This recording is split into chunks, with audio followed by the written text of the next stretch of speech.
how to make your design responsive in Figma. To show you this, I've prepared a couple of different layouts like desktop, tablet, and mobile. This is just a very basic representation of where the icons are going to be, or the products in this case. As you can see, the desktop version has 4 products per page, the tablet one 2, and the mobile version has 1 column of objects. So to make this responsive, we have to create what's called a breaking point, or multiple breaking points for the different layouts. Because when we want our design to be responsive, it means that whatever platform we're using, it should be able to resize to the exact frame of the device, be it a desktop or tablet or mobile. So a very easy way to do this is if we just go to our plugins and we look for breakpoints. Let me just run that, and you can just use the free trial. It's no problem. Okay, now we can create a new adaptive layout, and it will create this window here.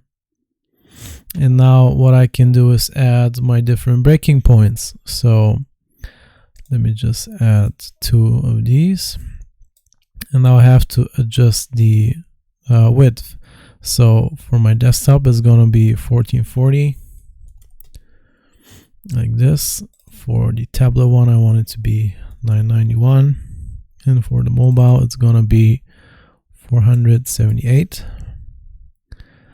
And what we want to do now is select the first one, which is going to be the mobile. That means that if we shrink this window past this 478 pixel frame, it's going to turn to mobile, or vice versa. If we go past that, it will go to tablet, and so on.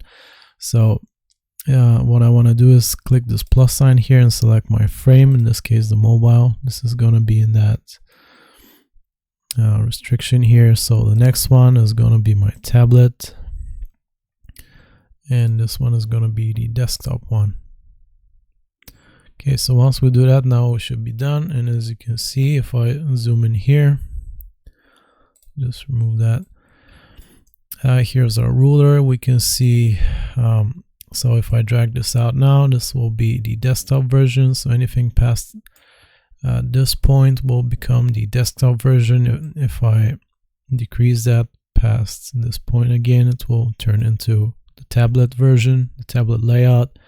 And again, if I go past the next point, it will turn into the mobile version, like this.